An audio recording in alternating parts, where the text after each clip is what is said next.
that time Herod the Tetrarch heard the report about Jesus, and said to his servants, "This is John the Baptist. He is risen from the dead, and therefore these powers are at work in him."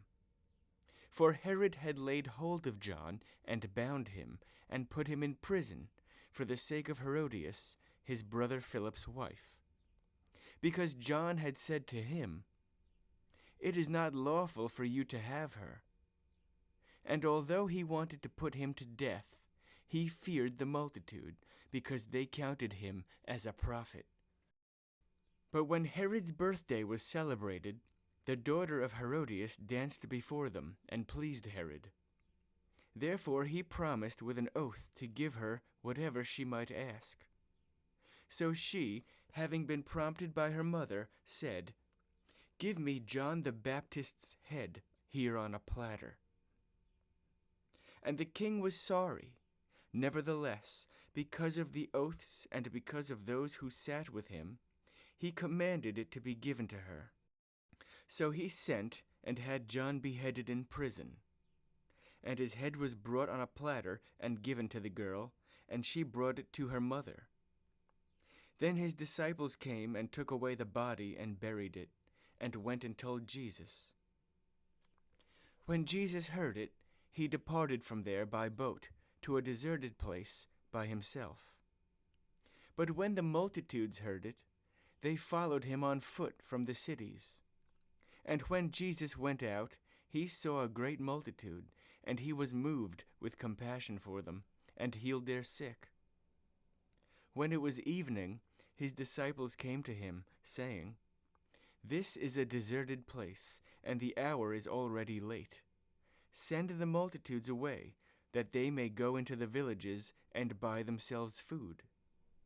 But Jesus said to them, "They do not need to go away. You give them something to eat." And they said to him, "We have here only 5 loaves and 2 fish." He said, "Bring them here to me." Then he commanded the multitudes to sit down on the grass, and he took the 5 loaves and the 2 fish, and looking up to heaven, he blessed and broke and gave the loaves to the disciples, and the disciples gave to the multitudes. So they all ate and were filled, and they took up 12 baskets full of the fragments that remained. Now those who had eaten were about 5,000 men, besides women and children. Immediately Jesus made his disciples get into the boat and go before him to the other side, while he sent the multitudes away. And when he had sent the multitudes away, he went up on the mountain by himself to pray.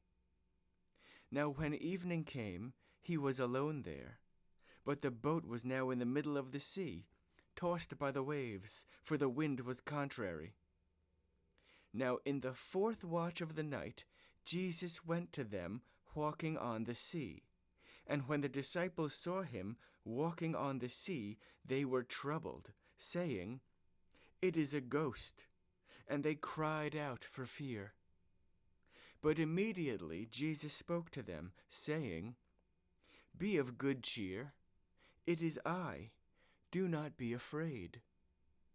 And Peter answered him and said, "Lord, if it is you, command me to come to you on the water." So he said, "Come." And when Peter had come down out of the boat, he walked on the water to go to Jesus. But when he saw that the wind was boisterous, he was afraid.